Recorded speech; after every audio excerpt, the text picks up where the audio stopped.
የአዲስ አበባ ከተማ አስተዳደር ነዋሪዎችን በተለያየ መንገድ ተጠቃሚ የሚያደርጉ በርካታ ተግባራትን ያከናውናል።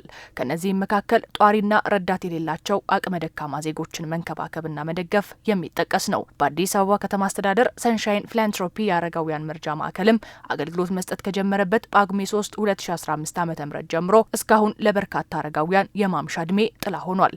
የአዲስ አበባ ከተማ ከንቲባ ወይዘሮ አዳነች አቤቤም የጥምቀት በዓልን ምክንያት በማድረግ በማዕከሉ በተዘጋጀው መርሃ ግብር ላይ ማዕድ አጋርተዋል።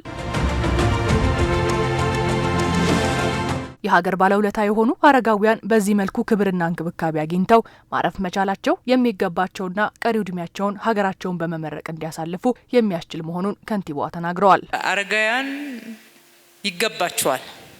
ስለሚገባችሁ ነው ሀገራችሁን አገልግላችሁ ለሀገራችሁ ትልልቅ ውለታን ውላችሁ በቀሪው ዕድሜያችሁ ጉልበታችሁ ሲደክም አገራችሁን እየባረካችሁ እንጂ እየተማረራችሁ እንዳታልፉ ትውልዳችሁን እየባረካችሁ ልጆቻችሁን እየባረካችሁ እየመረቃችሁ እንጂ እየተማረራችሁ ለሀገራችሁ የከፈላችሁት ውለታ የት አረፈ የሚል ጥያቄ ውስጥ ገብታችሁ እንዳይሆን ተገቢው ሁሉ ጥንቃቄ እየተደረገ ነው።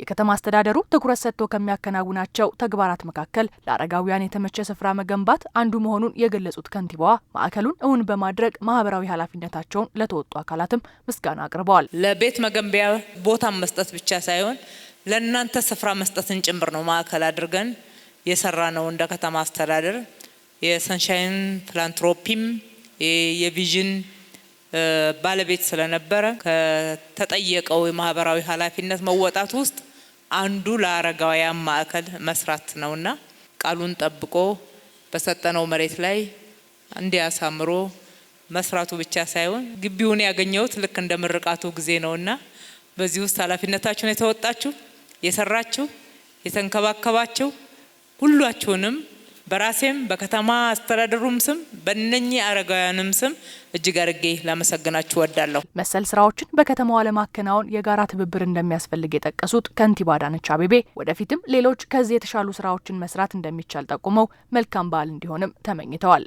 ለሌሎች ማህበራዊ ኃላፊነትን ከመወጣት አንጻር ልንደርሳቸው የሚገባ ብዙ የኛን ድጋፍ የሚፈልጉ አሉና አብረን እንሰራለን።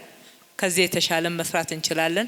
ሌሎችም መስራት የምትችሉና አቅሙ ያላችሁ እግዚአብሔር ይባርካችሁ ነው አብረን እንስራ እላለሁ። በዓሉ ያማረ የደመቀ ሴቱን ጠብቆ እጅግ ከፍ ባለ ደረጃ እናንተም ደስ ብሏችሁ የምታሳልፉት በዓል እንዲሆንላችሁ ከልቤ እመኛለሁ።